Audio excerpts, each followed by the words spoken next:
시력이 급격히 떨어지면 안암일 수 있습니다. 네, 비문증도 안암일 수 있습니다. 네, 다래끼가 자꾸 반복돼도 안암일 수 있습니다.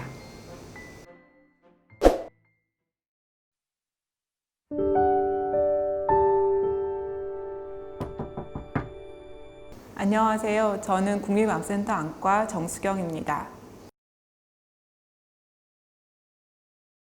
안과 영역에서 보는 암은 안구 안에서 생기는 암과 안구 바깥에 생기는 암으로 나눌 수 있으며 발생 기전도 다르고 증상도 다르기 때문에 전혀 별개의 암으로 생각하시는 게 맞습니다. 안구 안쪽에 생기는 암은 눈을 둘러싸고 있는 막에서 점점 자라서 생기는 암이기 때문에 시력저하가 가장 대표적인 증상입니다. 하지만 점점 커지게 되면서 중심부를 침범하게 되면 보이는 범위를 조금 줄이게 되거나 유리체라는 성분에 영향을 줄 수 있기 때문에 흔히 말하는 날파리증 또는 시야가 좀 좁아 보이는 증상을 유발할 수 있습니다. 하지만 이런 암도 중심부에서 생기게 되면 이런 증상을 유발할 수 있지만 주변부에 생기게 되면 어느 정도 크기가 커질 때까지 증상을 유발하지 않기 때문에 전혀 증상이 없다가 우연히 안과 가서 검진하다가 발견되는 경우도 있습니다.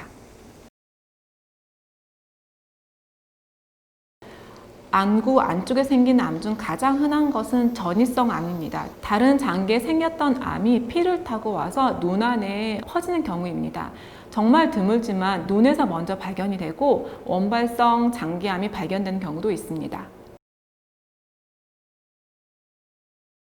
눈 안에 생기는 암 중 가장 흔한 것은 맥락막 흑색종이고 눈 밖에 생기는 암 중 가장 흔한 것은 림프종입니다. 서로 구별해 설명을 드리면 맥락막 흑색종은 우리나라 통계상 인구 100만 명당 0.6명이 생길 정도 아주 희귀한 암입니다.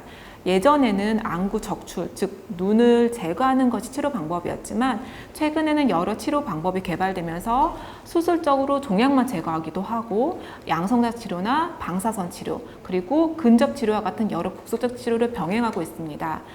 림프종의 경우에는 방사선 치료만으로도 큰 효과가 있기 때문에 방사선 치료만으로 거의 완치에 가까운 치료 효과를 자랑하고 있습니다.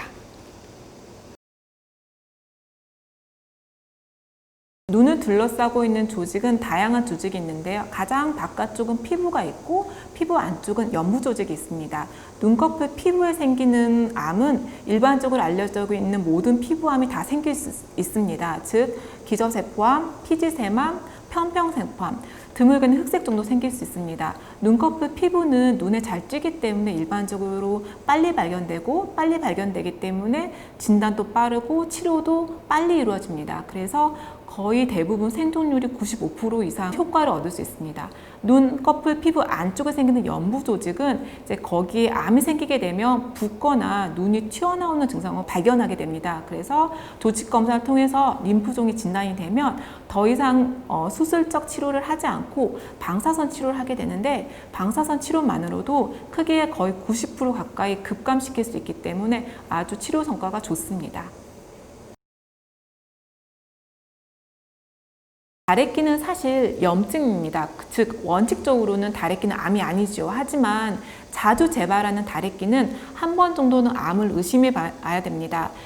눈꺼풀 피부암에 생기는 암 중에 피지세마암이라고 있는데요. 피지세마암이 초기에 아주 작을 때는 다래끼와 아주 유사하게 보일 수 있습니다. 그래서 다래끼를 치료함에도 불구하고 잘 낫지 않고 재발하고 주변으로 퍼지는 것 같으면 한 번 정도는 안종양 전문의에게 방문해서 조직 검사를 받아보시는 걸 권유드립니다.